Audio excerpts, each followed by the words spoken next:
First year English में। आज हम स्टार्ट करेंगे chapter number 8 unit 8। This is voyage to the city of lions, शेरों के शहर का एक समुद्री सफ़र। तो ये जो फर्स्ट ईयर इंग्लिश की न्यू बुक है जो 2022 में आई है, जिससे 2023 के एग्ज़ाम्स होंगे, तो उसमें यूनिट 8 है voyage to the city of lions. Voyage किसे कहते हैं? वॉयज का मतलब होता है समुद्री सफ़र।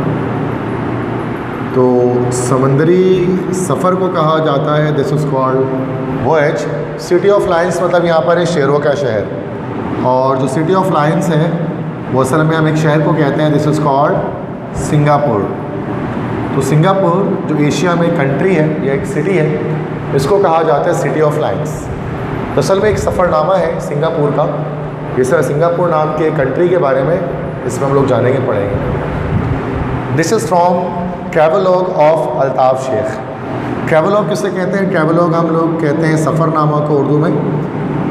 तो अल्ताफ़ शेख एक ट्रैवलॉग थे जो सिंधी लैंग्वेज के अंदर सिंधी ज़बान में सफ़रनामे लिखा करते थे। He used to write travelogue in Sindhi language and translated into English by professor Manoj Kumar. तो प्रोफेसर मनोज कुमार ने इनके इस सिंधी जो एक ट्रैवलॉग था, सफ़रनामा था, उसको उन्होंने इंग्लिश में ट्रांसलेट किया।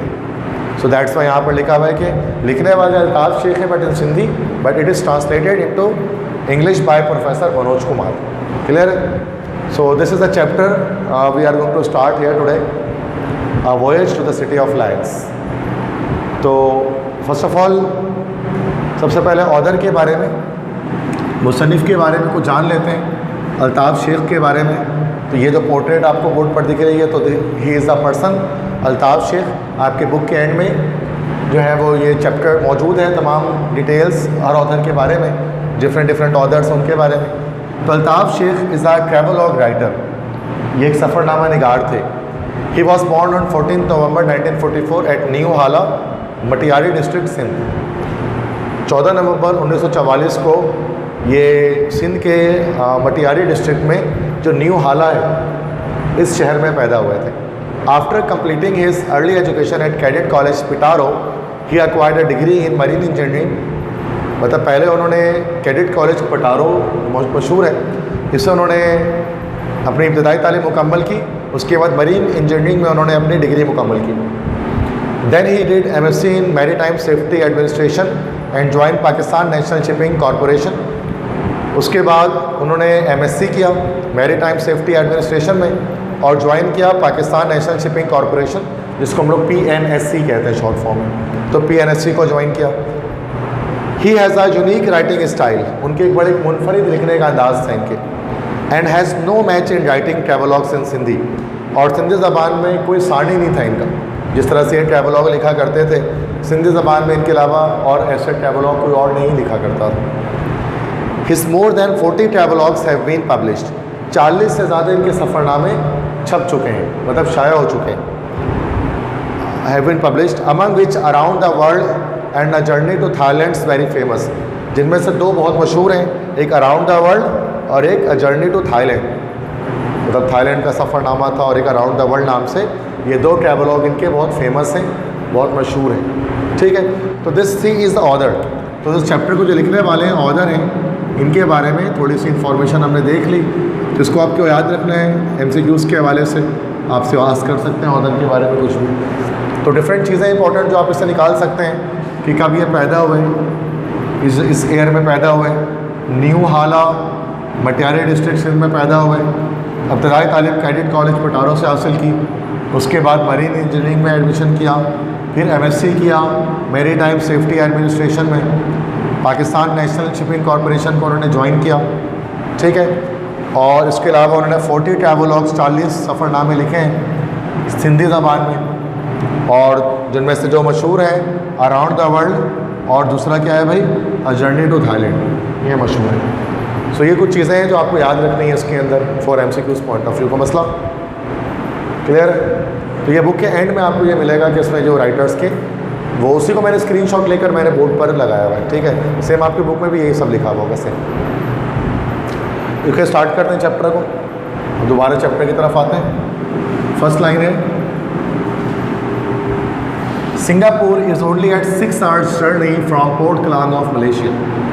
सिंगापुर जो एशिया में मौजूद एक मुल्क है, ये सिर्फ 6 घंटे के जर्नी में है। 6 hours जर्नी मतलब 6 घंटे के ये सफ़र पर है from port Klang of Malaysia. Malaysia के पोर्ट क्लैंग से सिर्फ 6 घंटे का फासला इसका है। तो मलेशिया एक अलग कंट्री है। Malaysia is another country, this is Malaysia.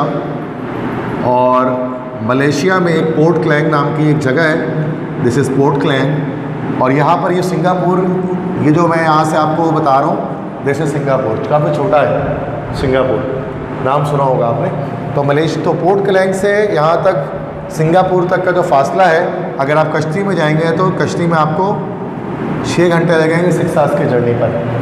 तो फर्स्ट लाइन में आपसे क्या करें कि सिंगापुर 6 घंटे के मुसाफत पर है मलेशिया के पोर्ट क्लैंग से। तो मलेशिया और सिंगापुर देखें बिल्कुल साथ मिले हुए, जुड़े हुए, थोड़ा सा मतलब। और ये एक आइलैंड टाइप का कंट्री, अगर आप देख सकते हैं तो आइलैंड है।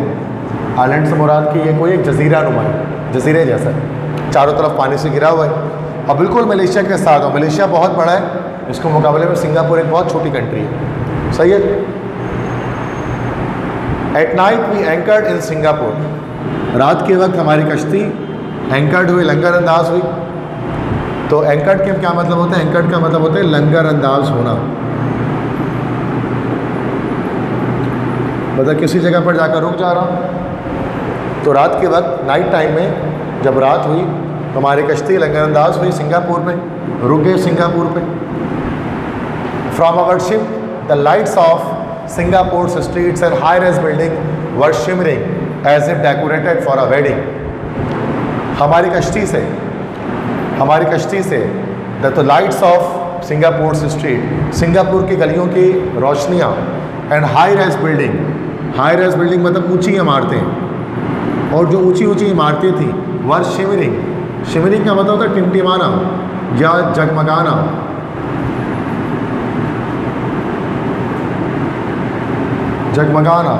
As if decorated for a wedding, decorated मतलब सजाना, सजाया गया, जैसे कि उसको किसी वेडिंग के लिए, किसी शादी के लिए सजाया गया। मतलब जब आप यहाँ पर पिक्चर पे देख सकते हैं सिंगापुर को, तो सिंगापुर की जो स्काई लाइन होती है वो बड़ी बड़ी ऊंची बिल्डिंग्स होती हैं और वो बहुत ज़्यादा लाइट्स उसके अंदर जल रही होती हैं। तो ऐसा लग रहा था जैसे कि सिंगापुर की सड़कें और उसकी ऊंची इमारतों में रोशनी जो जल रही थी वैसे जगमगा रही थी जैसे उसको किसी शादी की तकरीब के लिए सजाया गया, डेकोरेट किया गया। All the other vessels of various countries were anchored there too. बाकी दूसरे वेसल्स मुराद यहाँ पर शिप, पानी के जहाज़। तो बाकी दूसरे पानी के जहाज़ मुख्तलिफ कंट्रीज़ के, वो भी यहाँ पर रुके हुए थे, यहाँ पर लंगर अंदाज थे, एंकर्ड थे। Their reflections in the water provided a wonderful view. उनका जो रिफ्लेक्शन था पानी में, उनका जो अक्स बन रहा था पानी में, वो दे रहा था बड़ा वंडरफुल व्यू, बड़ा एक हैरत अंगेज मंजर पेश कर रहा था।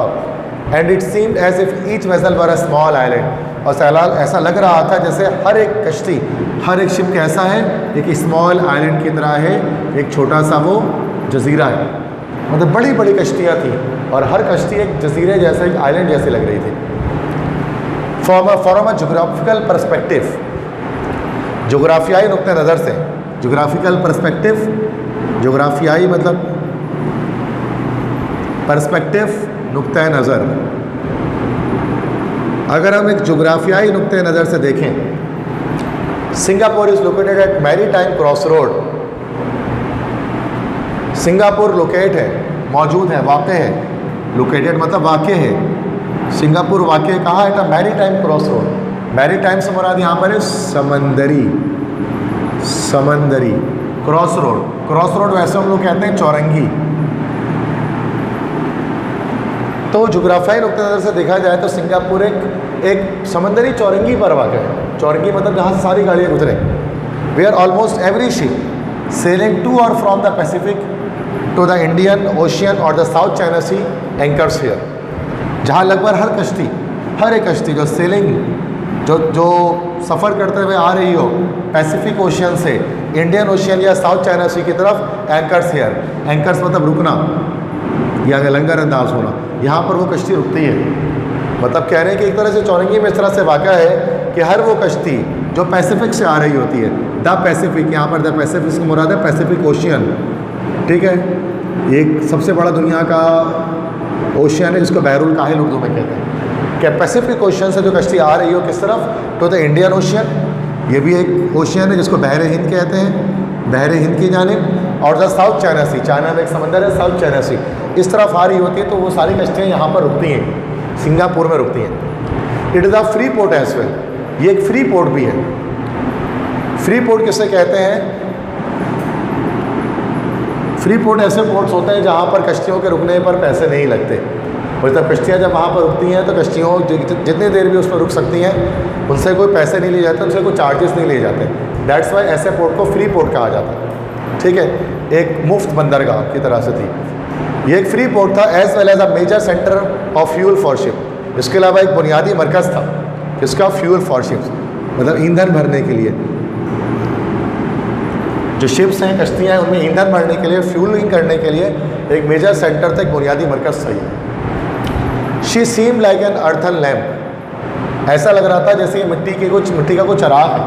शी से मुराद यहाँ पर है सिंगापुर। सिंगापुर ऐसा लग रहा था जैसे वो एक अर्थन लैम्प है। अर्थन मतलब क्या होता है? मिट्टी से बना हुआ, मिट्टी का बना हुआ। लैम्प से मुराद यहाँ पर चिराग कह सकते हैं। ये जैसे मिट्टी का बना हुआ तो चिराग जैसा लग रहा था। सराउंडेड बाय मौत, मौत किसे कहते हैं? मौत कहते हैं पतिंगा, जिसको चारों तरफ से पतिंगों ने घेरा हो।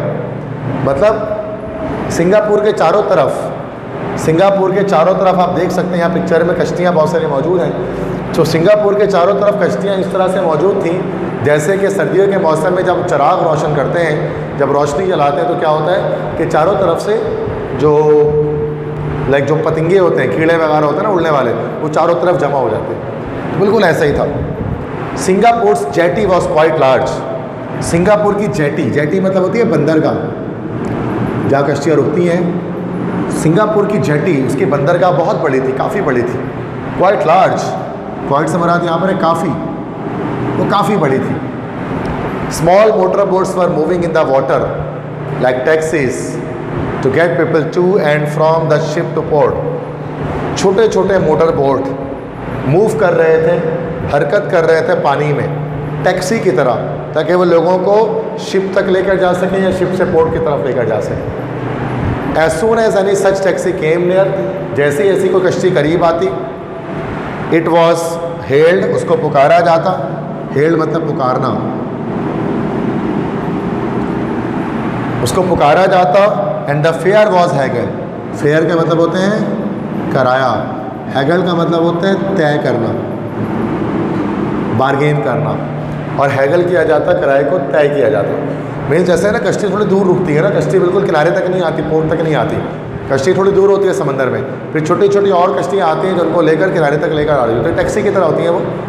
तो इस तरह से जैसे ही वैसे कोई कश्ती करीब आती तो उसको हाथ से इशारा किया जाता, फिर किराया तय करके लोग उसमें बैठकर पोर्ट तक आ जाते। तो ये बता रहे हैं कि किस तरह से अल्ताफ़ शेख जो गए थे सिंगापुर में, उन्होंने क्या क्या देखा है। तो ये एक पैराग्राफ हो गया, समझ में आ गई बात। तो मसला इन सारे पॉइंट्स में, मुश्किल वर्ड्स भी मैं आपको बता दे रहा हूँ, आप लिखते जाए साथ साथ। जो मुश्किल वर्ड्स हैं मैं उसकी मीनिंग लिख दे रहा हूँ, ताकि आप घर पे जब पढ़ें तो आप खुद से भी पढ़ सकें इसको ईजिली। तो देखो ये मैप आ गया यहाँ पर, वही चीज़ से मैं आपको बता रहा था ना, साउथ चाइना सी। तो ये पूरा एशियन कॉन्टिनेंट आपको इसमें लगभग दिख रहा है, जो कलरफुल आपको दिख रहा है ना पूरा, ये एशिया है। This is Asian continent, green colour से जो आपको पूरा दिख रहा है, ये पूरा एशिया है।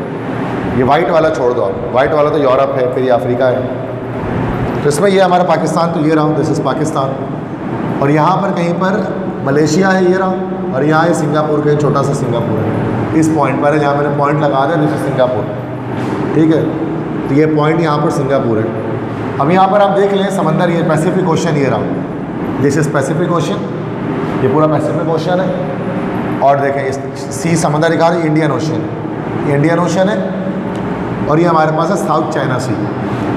तो जब भी कोई कश्ती साउथ चाइना सी की तरफ आना चाहती है तो वो पहले यहाँ से सिंगापुर आती है, सिंगापुर से या तो साउथ चाइना सी की तरफ जाती है या इंडियन ओशन की तरफ जाती है। तो वही कह रहे हैं ना कि जो भी कश्ती पैसिफिक ओशन से उसको साउथ चाइना सी या इंडियन ओशन की तरफ आना होता है तो वो सिंगापुर पे रुकते हैं। चूँकि फ्री पोर्ट है ना, पैसे नहीं लगते थे, फ्री पोर्ट है। और अगली बात ये कि इसमें फ्यूलिंग सेंटर भी है, फ्यूल वगैरह फिलअप करने के लिए सिंगापुर पर रुका जाता है।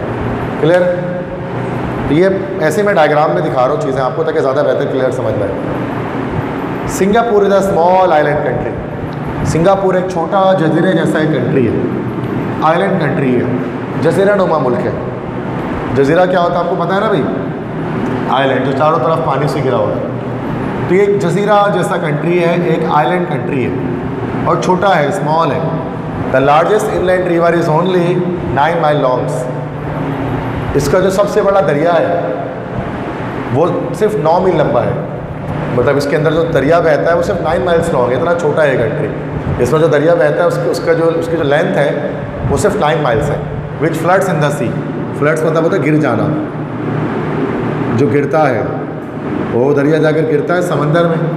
मतलब सारे दरिया का पानी समंदर में जाकर गिरता है finally. The river was filled with huge boats and barges. कश्तियाँ, जो दरिया था वो दरिया भरा होता है विथ ह्यूज बड़े बड़े बोट्स, कश्तियों से, एंड बार्जेस। बार्जेस किसे कहते हैं? बार्जेस एक तो कश्तियाँ होती हैं बोट से, और बार्जेस कैसे कहते हैं? बार्जेस जैसे एक तख्ते जैसा होता है, इस तरह से ना एक तख्ते जैसा होता है, इसमें कोई इंजन नहीं लगी होती है। इसको क्या होता है? इसको कोई बोट वगैरह इसको खींच रही होती है। इसके ऊपर हम कार्गो वगैरह, कंटेनर्स वगैरह को रखते हैं, ठीक है। फिर ये बोट इसको खींचते हुए लेकर जाता है बार्जेस को। तो cargo was loaded into trucks. Cargo से मुराद यहाँ पर क्या है बच्चा? कंटेनर। कंटेनर देखे होंगे ना बड़े बड़े, उनको कार्गो कहा जाता है। तो कार्गो को ट्रक में पहले लोड करते हैं, which arrived at the river, जो दरिया तक आ जाता है पहले। From where it was sent to ships through barges. फिर उसको बार्जेस के थ्रू, रिवर्स में जो बार्जेस हैं उनके थ्रू उनको शिप में भेजा जाता है। और बार्जेस में खुद तो इंजन होता नहीं है, तो वो बोट्स उसको खींच कर लेकर जा रहे थे शिप तक। बोट छोटी होती है और शिप बहुत बड़ी होती है। These barges did not have any engine. Barges के अंदर इंजन कोई नहीं होता। When 4 to 5 barges are loaded, जब 4 से 5 बार्जेस को लोड किया जाता है, a large motor boat pull them to ships.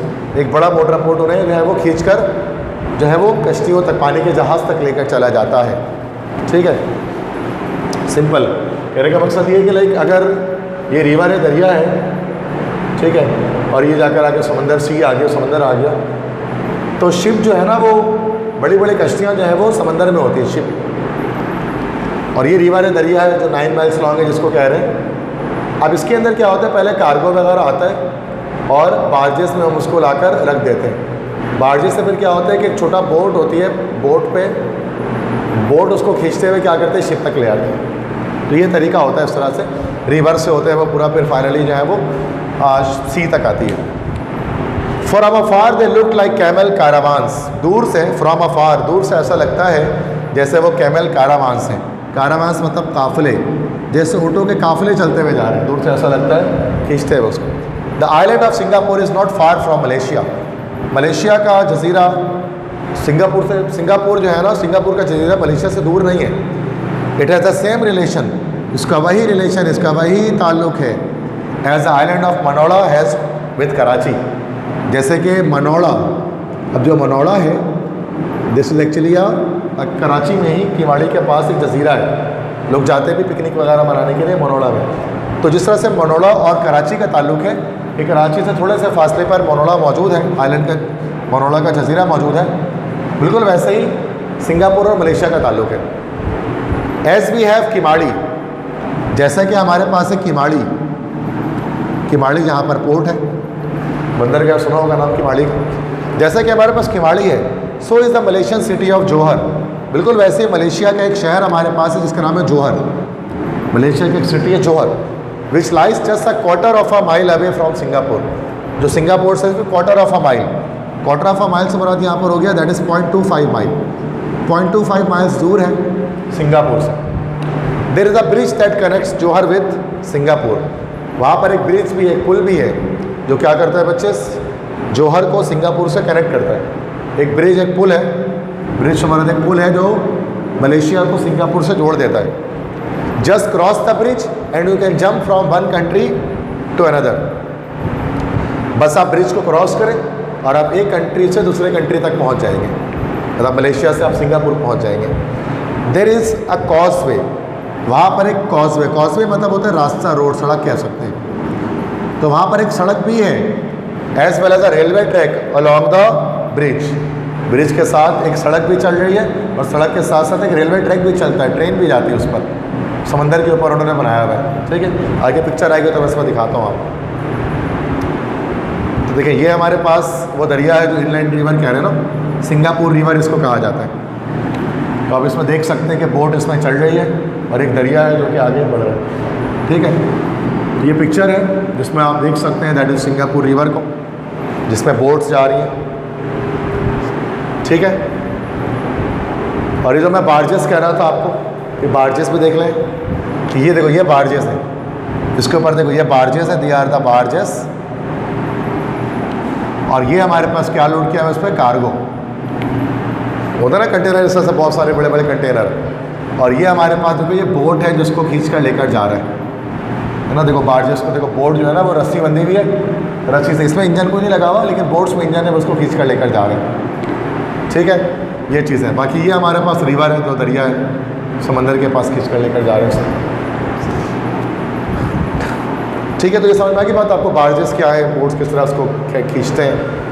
ये कार्गो है, थोड़ा करीब से दिखा रहे हैं, कंटेनर बोलते हैं ना हम लोग उसको, रोड वगैरह ब्लॉक करने के लिए लगा देते हैं, वरना इसके अंदर सामान इंपोर्ट एक्सपोर्ट कर रहे होते हैं, इसके अंदर भर के, कार्गो के अंदर इसके अंदर बिल्कुल सामान होता है ना, इसको शिप के ऊपर लोड करते हैं, पूरा भरा होता है, कपड़े वगैरह, ये वो कोई भी चीज़ पाकिस्तान से आपको दूसरे कंट्री भेजना है, दूसरे कंट्री से पाकिस्तान आ रही है, तो इसमें सामान भरे होते हैं।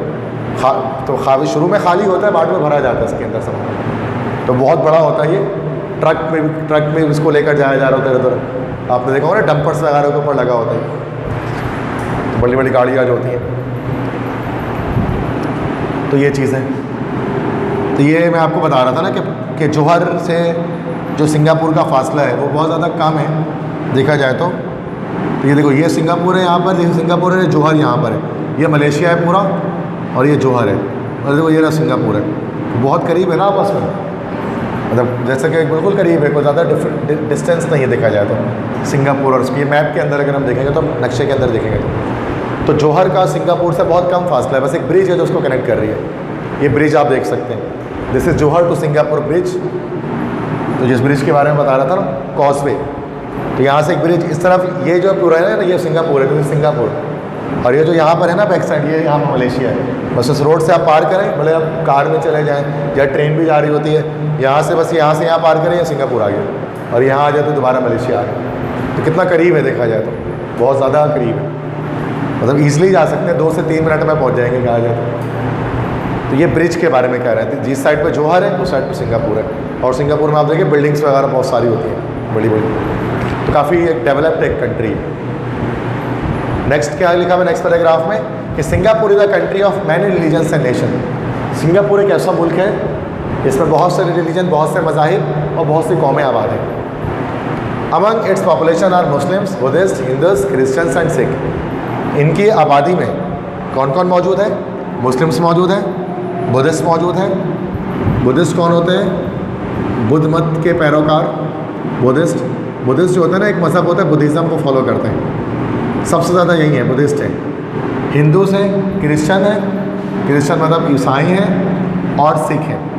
ये सब अलग अलग मज़ाहिब हैं। ये सारे मज़ाहिब के लोग आप देख सकते हैं कि इनमें आबाद होते हैं। बुद्धिस्ट आप किस तरह से दिखते हैं ना, कि वो इस तरह से कपड़े, वो अक्सर गंजे होते हैं और उससे कपड़ा उन्होंने पहना होता है ऑरेंज कलर टाइप का या येलो टाइप का, ऐसे बैठे होते हैं, तपस्या वगैरह कर रहे होते हैं कुछ। और एक गौतम बुद्धा, एक उनकी स्टेचू होती है गौतम बुद्धा, उसकी वो इबादत करते हैं, वर्शिप करते हैं। ऐसे बड़े बड़े मुजस्मे बुद्धा के लगे होते हैं ना, गौतम बुद्धा के, तो ये लोग कहलाते हैं बुद्धिस्ट। तो ये बुद्धिस्ट हो। बाकी मुस्लिम तो हम खुद हैं, हमें पता है, हिंदू भी देखा होगा, ईसाई भी देखा होगा, सिख लोग आपने देखा होगा पगड़ी लगाते हैं, लंबी दाढ़ी होती होगी, ठीक है, पंजाबी बोलते हैं अक्सर।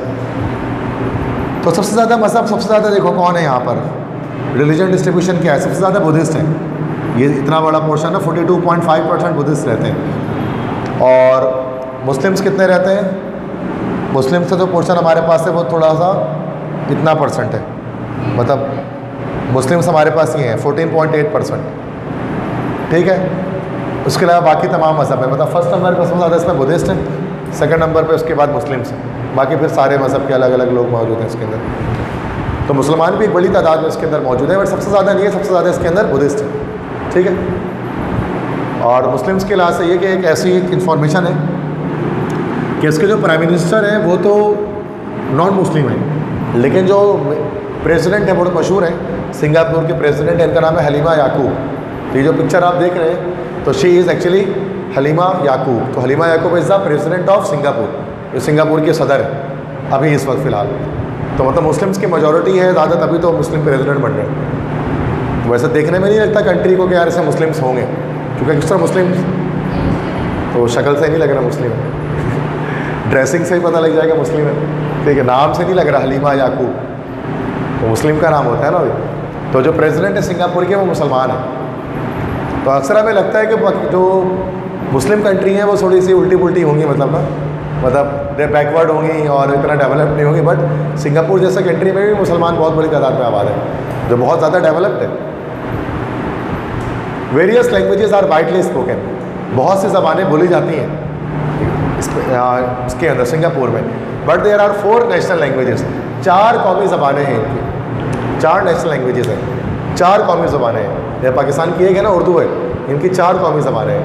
इंग्लिश है, इसके अलावा मलाई जो लैंग्वेज है वो कहाँ की असल में मलेशिया की ज़बान है, चूँकि मलेशियन बहुत बड़ी तादाद में आबाद है सिंगापुर से, चूँकि एक ब्रिज के फासले में है तो बहुत ज़्यादा मलेशियंस हैं। चाइनीज़ बोली जाती है और तमिल असल में इंडिया की एक ज़बान है, इंडिया में बोली जाती है। इंडिया में एक सूबा है तमिलनाडु के नाम से, तमिल मूवी वगैरह आपने देखी होंगी ना, साउथ इंडियन मूवीज़ होती हैं साउथ की, तो वो तमिल उसमें होती है। हम लोग उर्दू में देख रहे होते हैं, उसको हिंदी में देख रहे होते हैं, लेकिन अगर उसको आप तमिल में भी देख सकते हैं, ओरिजिनल वो तमिल में होती है, ट्रांसलेट उसको उर्दू में किया जाता है ना। बहुत सारी आजकल अच्छी मूवी तमिल में ही बना रही होते हैं, है ना। KGF देखा होगा शायद आप, बहुत सारे मशहूर मूवीज़ हैं, KGF है, बाहुबली है, और भी बहुत मशहूर मूवी है, सब ने देखा होता है। तो वो तमिल लैंग्वेज में, हम उसको उर्दू में देखते हैं क्योंकि हमें समझ में नहीं आते तमिल। तो 4 कौमी ज़बानें हैं, एक इंग्लिश है, एक मलाई है, एक चाइनीज़ है और एक तमिल है। Sign boards appear in those languages, so do programs on TV and radio. जो रोड्स में साइन बोर्ड लगे होते हैं वो इन तमाम ज़बानों में लिखे होते हैं, उनमें 4 ज़बानों में लिखा जाता है। और TV में जब प्रोग्राम आते हैं, रेडियो में, वो भी इन 4 ज़बानों में आते हैं। बताता है कि 4 नेशनल लैंग्वेज है ना, तो 4 को वो फोकियत देते हैं, प्रेफरेंस देते हैं। Masjid Sultan is the biggest and the most beautiful mosque in Singapore. Masjid Sultan सबसे बड़ी और सबसे खूबसूरत मस्जिद है सिंगापुर की। There is a sizable Muslim population in the city. तो देयर इज़ अ साइजेबल से मुराद यहाँ पर होता है कि बड़ी तादाद में, तो बड़ी तादाद में साइजेबल, बड़ी तादाद में मुस्लिम पॉपुलेशन जो है वो इस शहर में मौजूद है, इस सिटी में मौजूद है। जैसे मैंने बताया फुट कितने अच्छे खासे, सेकंड नंबर पे आबादी मुसलमानों की ज़्यादा है इसके अंदर। अब ये आपको साइन बोर्ड दिखा रहा हूँ मैं, अब ये मलेशिया के सड़क का एक साइन बोर्ड है।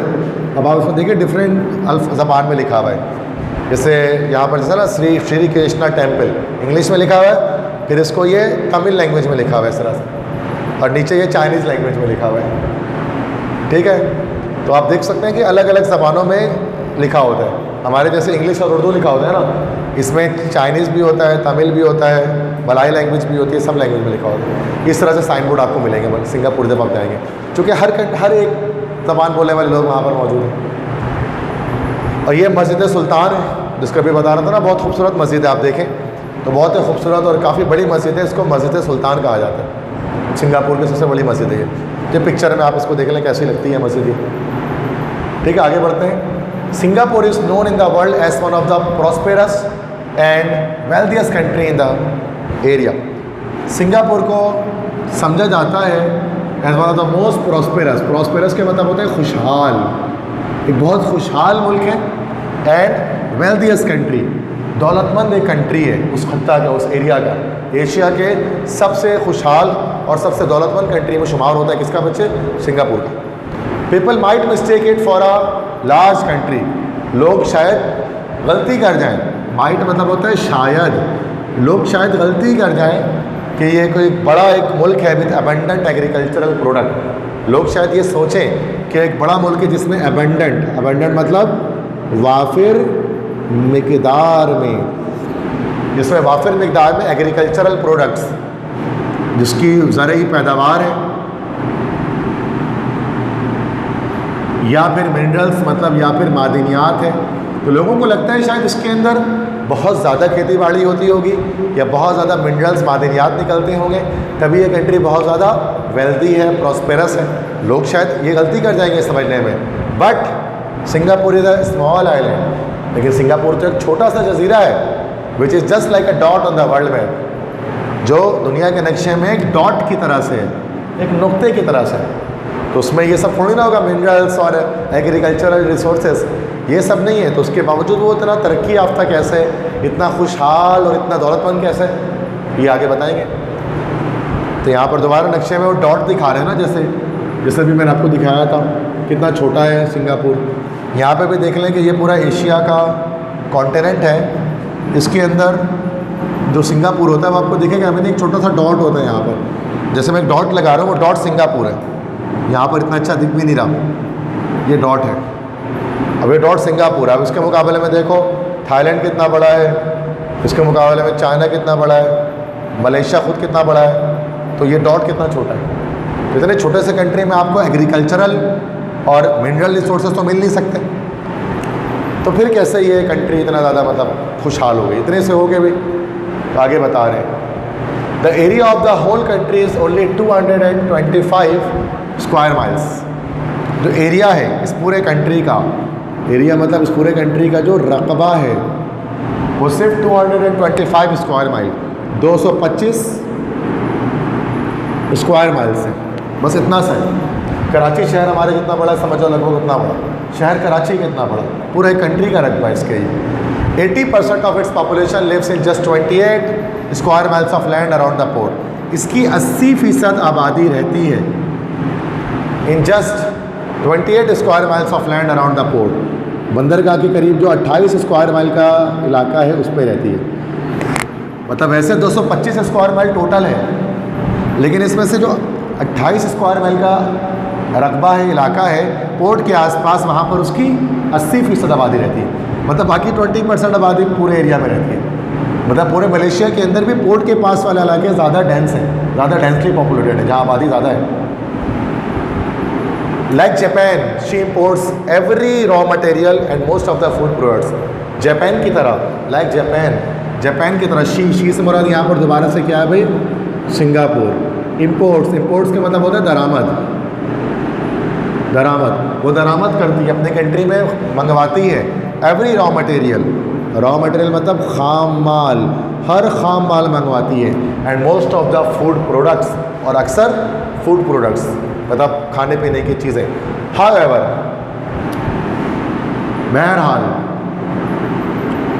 का मतलब होता है बहरहाल लाइक जापान की तरह, she is wise in matters of money and wealth. Wise मतलब होता है अक्लमंद, ये कंट्री अक्लमंद है।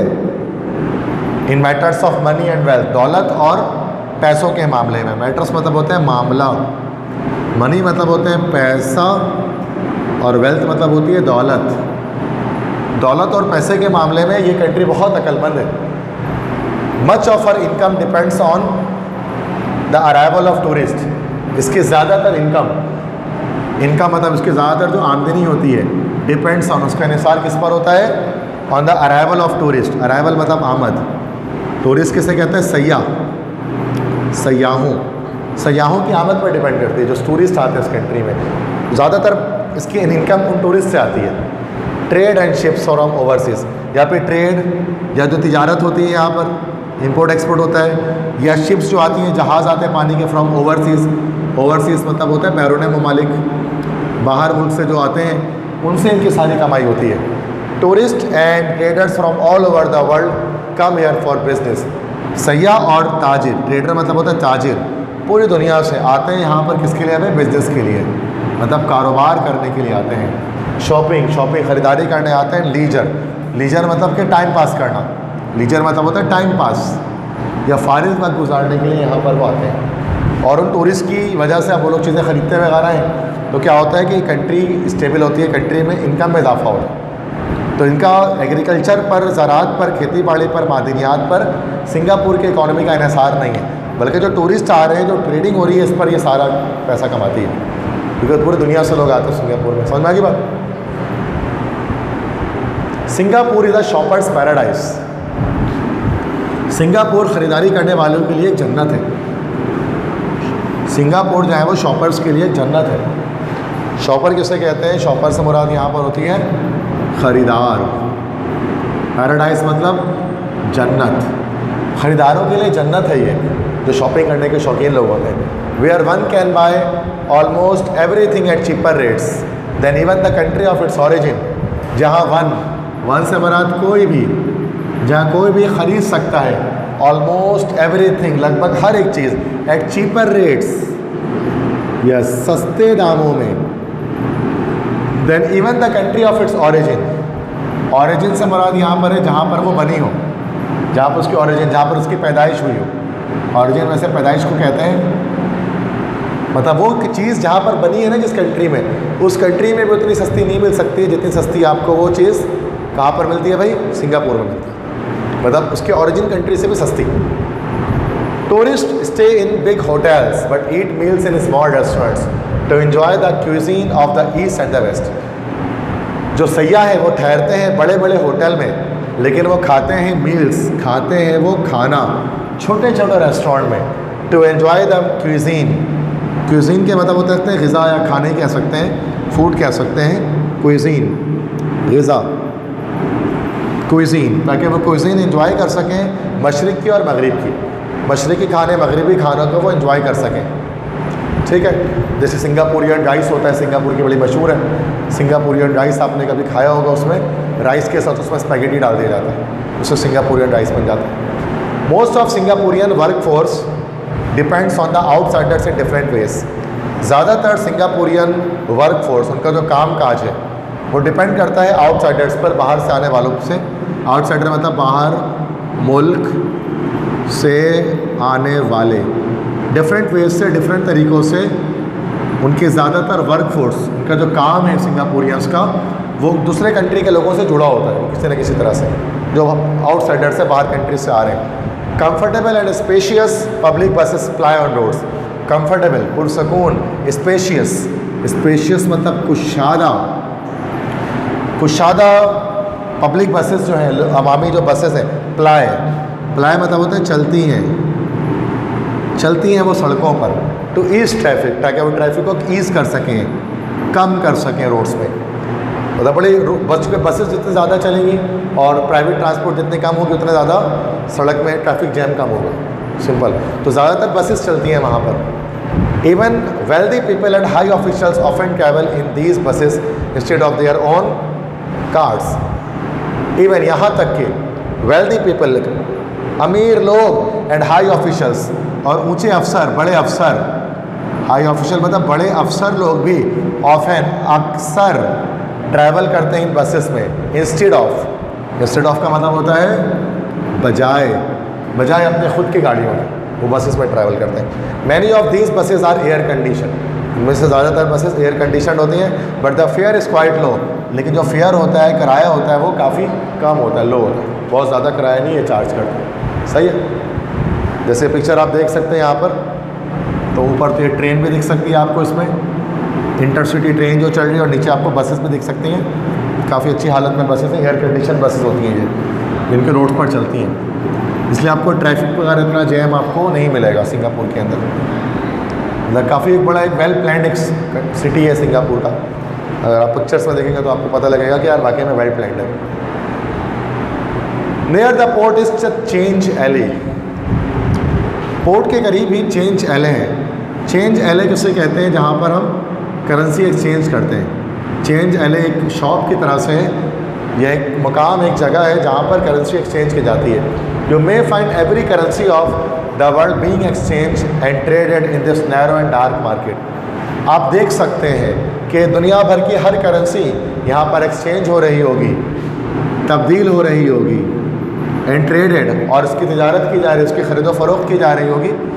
ट्रेडेड मतलब ख़रीदो फ़रोख्त, और उसकी ख़रीदो फ़रोख्त की जा रही होगी in this narrow and dark market. इस तंग सी, एक छोटी सी एंड डार्क और एक तारीख सी मार्केट में, क्योंकि सिंगापुर के अंदर जो करेंसी चलती है उसको हम जो है वो सिंगापुर डॉलर कहते हैं। तो सिंगापुर के अंदर सिंगापुरियन डॉलर चलता है, अब मिसाल के तौर पे आप दूसरी करेंसी लेकर गए कोई, तो आप उसको चेंज करवाने के लिए चेंज LA में जाते हैं। चेंज LA में क्या होता है, आप वो करेंसी चेंज कर सकते हैं। अच्छा, ये कह रहे हैं चूँकि अल्ताफ़ शेख शायद काफ़ी पुराने ज़मानों में, काफ़ी पहले वो गए होंगे चेंज LA में। उस वक्त वो एक बड़ी नैरो और डार्क सी मार्केट थी। यहाँ पिक्चर में दिखा रहा हूँ आपको, देखिए इसमें चेंज LA लिखा हुआ है। ये एक काफ़ी एक तंग सी एक और काफ़ी डार्क सी मार्केट थी, लेकिन काफ़ी पुरानी बात है। अब आप लेटेस्ट अगर आप देखेंगे ना गूगल पे, देखिए ये चेंज LA से भी लिखा हुआ है। अब ये चेंज LA इस तरह से है। तो यहाँ पर कह रहे हैं कि नैरो एंड डार्क, तो ये कभी पुराने ज़माने में गए थे तो ये आज से 20-25 साल पहले चेंज LA ऐसा था, लेकिन अब जाकर वो बड़ा खूबसूरत है इस तरह से, बहुत रोशन है, डार्क नहीं है। मतलब वो कह रहे हैं तो ऐसे नहीं कि अब आप जाएँ तो आप बोले यार हमने तो फर्स्ट ईयर में पता नहीं क्या पढ़ा था, ये तो बड़ा खूबसूरत है, सर तो बोलते थे बड़ा डार्क होता है। तो वो बाद में चेंज हो गया ना, ये किताब पुरानी है तो इसलिए ओल्ड है। क्लियर? तो अब जाकर आप देखेंगे तो अब उस तरह से बिल्कुल चेंज कर दिया देखा जाए, है ना। After exchanging money we decided to go for a visit to the city. मतलब पैसों को एक्सचेंज करने के बाद हमने फ़ैसला किया कि हम अब इस शहर की विज़िट करने के लिए जाएंगे, सफ़र करेंगे इस शहर के, इसको विज़िट करेंगे।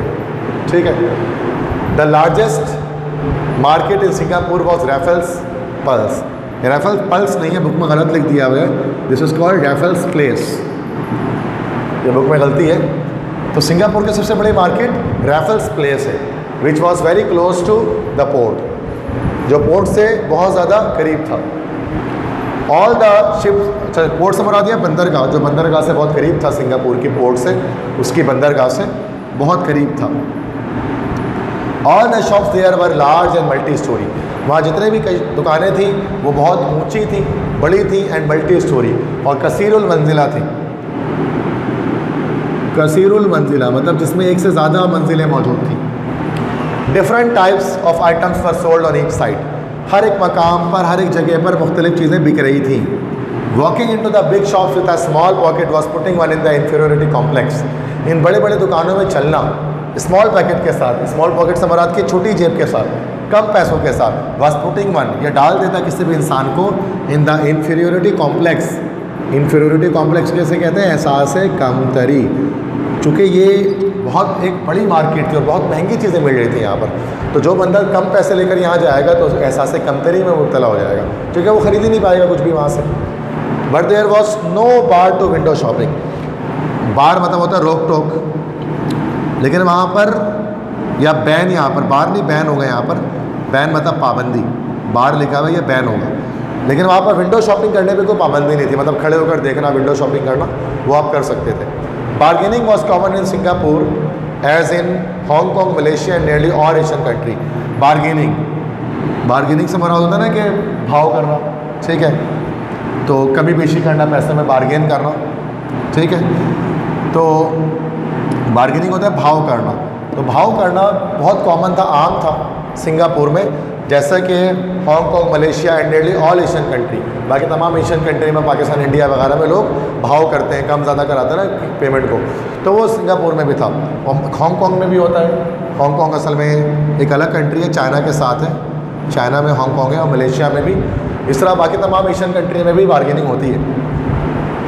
One of the markets here is Arab street. यहाँ पर एक मार्केट है जिसका नाम है अरब स्ट्रीट। अरब street known through out Singapore, जिसको पूरे सिंगापुर में जाना जाता है, थ्रू आउट पूरे सिंगापुर में जाना जाता है फॉर इट्स रीजनेबल प्राइसेस, इसकी माकूल कीमतों की वजह से।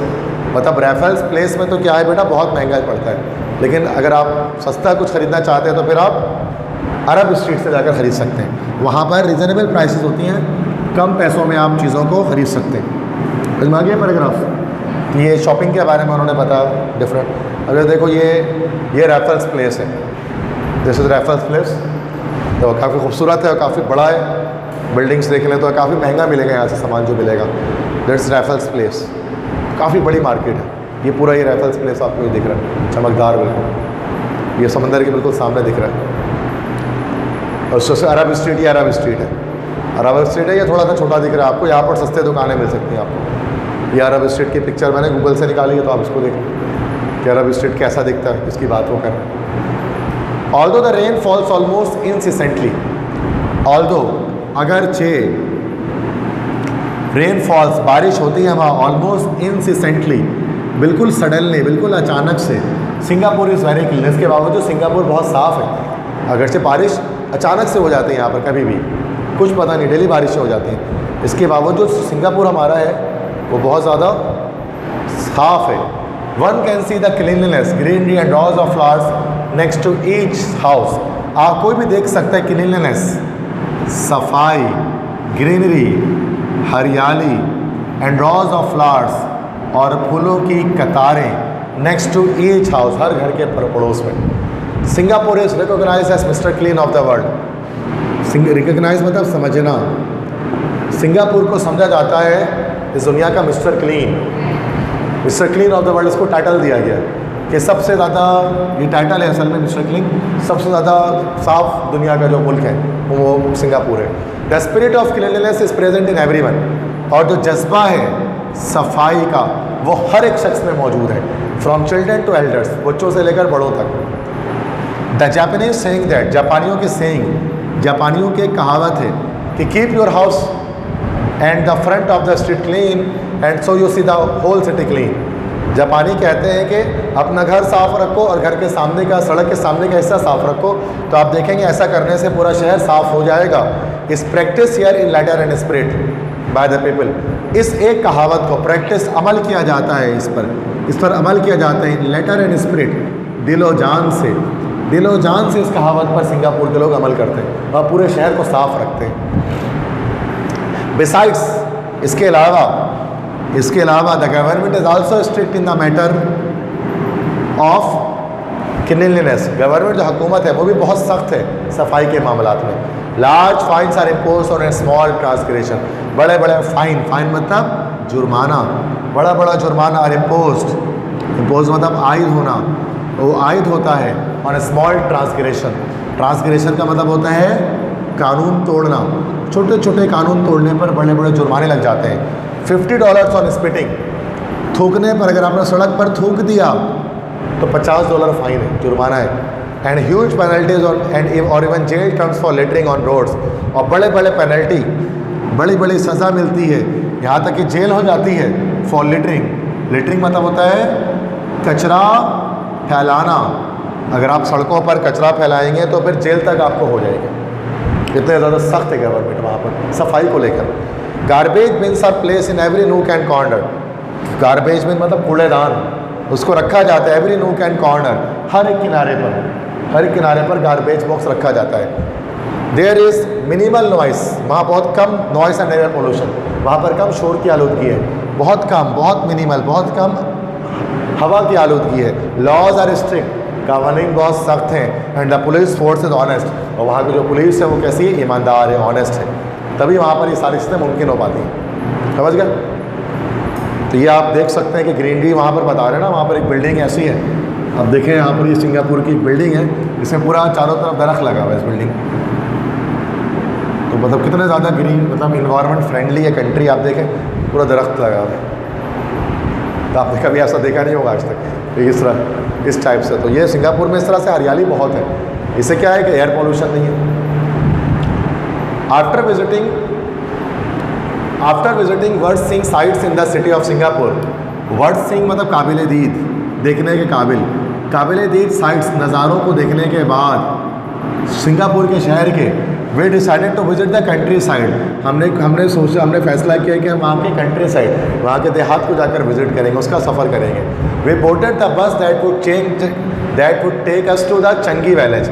हमने एक बस में हम सवार हुए, बोर्डेड मतलब होता है सवार होना।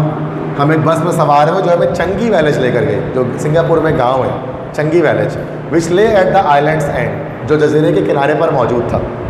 ले मतलब यहाँ पर मौजूद होना, जो मौजूद था किनारे में आइलैंड के। We left the city's hustle and bustle से मुराद क्या होता है, चहल पहल।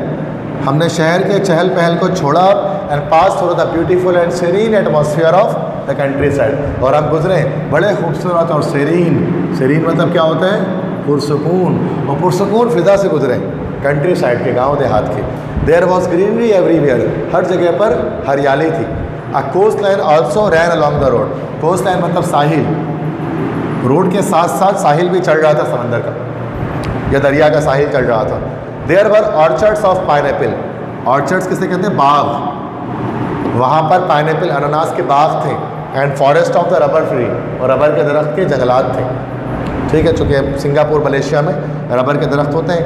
एज अवर बस मेड अ ब्रीफ स्टॉप, जब हमारे बस ने मुख्तसर सा एक वक्फा किया, थोड़ी देर के रुकी एक जगह पर बस, ऑन द वे, रास्ते में, हाफ अ डजन गर्ल्स, आधी दर्जन लड़कियाँ, मतलब 6 लड़कियाँ, गॉट इनटू द बस, वो बस पे चढ़ गई and try to sell us pineapple, और हम उन्होंने अनानास बेचने की कोशिश की।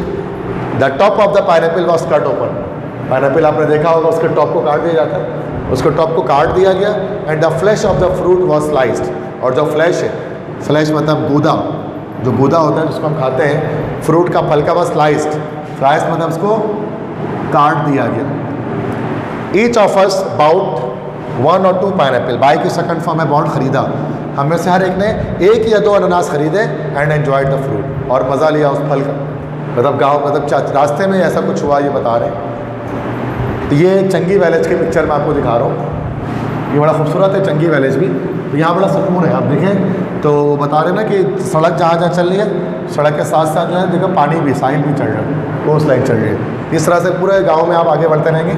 बड़ा खूबसूरत सा ये गांव है चंगी विलेज, बड़ा काम, बड़ा सरीन इन्वायरमेंट है यहाँ का। और ये वहाँ के अनानास के ऑर्चर्ड्स हैं, ये अनानास के फल वगैरह आपको दिख सकते हैं यहाँ पर जो बिकते हैं अनानास के फल।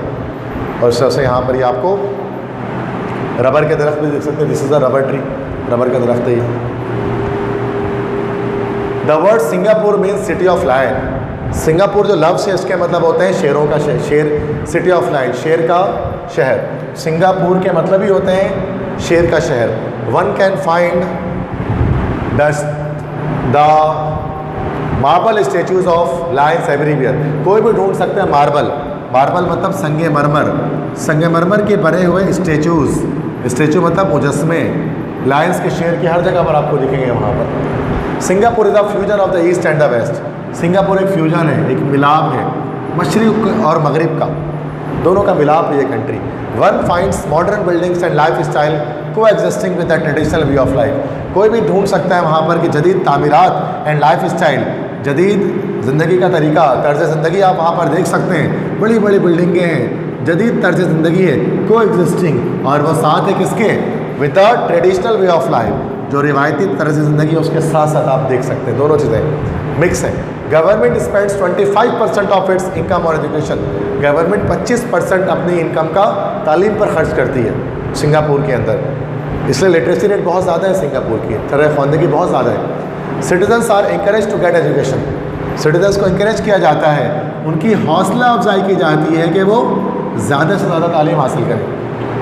And there is enough provision in schools, provision मतलब जगह, और इतनी काफ़ी जगह होती है स्कूल्स में कि एकोमोडेट, एकोमोडेट मतलब होता है दाखिल करना, कि दाखिल कर दें every child of its country, मतलब स्कूल में इतनी जगह है कि उस कंट्री का हर एक बच्चा स्कूल में जाकर पढ़ सकता है, मतलब स्कूल्स की तादाद बहुत है वहाँ पर, और स्कूल में प्रोविज़न जगह भी बहुत सारी हैं बच्चों के लिए।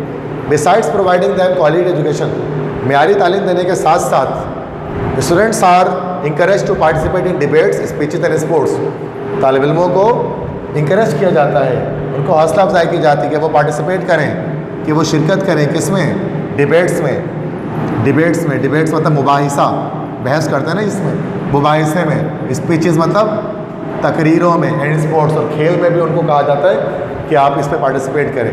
वे visited one such speech competition, हम ऐसे ही एक स्पीच कॉम्पिटिशन में, तकरीरी मुकाबले में हमने शिरकत किया, and we were quite impressed with the students talent and confidence, और हम काफ़ी क्या आगे इम्प्रेस हुए, काफ़ी इम्प्रेस हुए मतलब काफ़ी हम मुतासिर हुए, इम्प्रेस हुए विद द स्टूडेंट्स टैलेंट, तालिब इल्मों के टैलेंट से, उनकी काबिलियत से बहुत मुतासिर हुए, और उनके कॉन्फिडेंस और उनका जो एतमाद था उससे हम बहुत ज़्यादा मुतासिर हुए। ठीक है, तो मतलब लिटरेसी में भी ये कंट्री बहुत आगे, क्लियर है। तो यहाँ पर जो वो लायन स्टेचू देखे, एक पिक्चर मैं आपको दिखा रहा हूँ, यहाँ पर आप देख सकते हैं ना कि वो शेर यहाँ पर बना हुआ है मार्बल को, इस तरह से बहुत सारे ना ऐसे आपको ना लाइन्स दिखेंगे, तभी इसको सिंगापुर कहते हैं, द सिटी ऑफ लायंस, शेरों का शहर, चूँकि मार्बल स्टेचू बहुत सारे शेरों के लगे हुए हैं यहाँ पर। इस तरह से यूनिवर्सिटी भी बड़ी, यहाँ पर मैं कुछ पिक्चर दिखाता हूँ, ये नेशनल यूनिवर्सिटी ऑफ सिंगापुर है, तो काफ़ी खूबसूरत है और काफ़ी बड़ी यूनिवर्सिटी आप देख सकते हैं ये। इस तरह से एक और यूनिवर्सिटी है Singapore university of engineering and design, तो कैसे खूबसूरत यूनिवर्सिटी है, तो तालीम का मेयार बहुत बुलंद है सिंगापुर के अंदर। अच्छा MCQs आप कर लेते हैं। फर्स्ट है Singapore is located in dash. Singapore कहाँ है? South Asia, Africa, Central Asia, Europe. South Asia में वाक़ है, ए ऑप्शन करेक्ट। सेकंड है dash is not a national language of Singapore. इन चारों में से कौन सी नहीं है? फ्रेंच नहीं है, बिल्कुल सही। थर्ड है dash the population of Singapore is living far away from the port. देखो पोर्ट के आसपास 80% आबादी रहती है, तो पोर्ट से दूर कितनी परसेंट आबादी रहेगी? 20% रहेगी। ये 20%। तो living away from the port क्या है? एट द, हमने पढ़ा एट द पोर्ट 80% है। फोर्थ है one of the largest markets in Singapore is, C answer ना बता दो, रेफल्स प्लेस। पल्स लिखा है, मैंने बताया था उसको प्लेस कर दें, रेफल्स प्लेस। फिफ्थ है Singapore is called mister clean because of, उसकी वजह से क्लीनलीनेस, यस बिल्कुल, सफाई की वजह से उसको हम लोग कहते हैं। सिक्स है dash street of Singapore is reasonable for purchase. कहाँ से आपको सस्ते रेट में चीज़ें मिल सकती हैं? अरब मार्केट से, बिल्कुल अरब स्ट्रीट से। Seventh dash city is 1 mile away from Singapore. Singapore से 1 मील के फासले पर कौन सा शहर है? जोहर है, बिल्कुल। नेक्स्ट है the land of Singapore consist of dash area. कितना एरिया है ओवरऑल सिंगापुर का? 225 स्क्वायर माइल्स, ये बताया था, 225 square mile. Ninth in Singapore we can find every currency of the world in, कहाँ पर करेंसी एक्सचेंज हो रही थी? जब चेंज भी किया गया, जिसको मैंने पढ़ाया था, चेंज LA, अभी तो पढ़ाया था। चेंज वैली नहीं है ये, this is change LA, valley गलत लिखा है, काफ़ी मिस्टेक्स हैं बुक में ना, तो उसको सही कर लेगा। 10th which one is common in Singapore market. Singapore market में क्या चीज़ कॉमन है? Fix prices, bargaining, free discount. Bargaining है ना, भाव करना, ये बताया था मैंने, ये बड़ी इसमें कॉमन है। समझ में आ गया सब?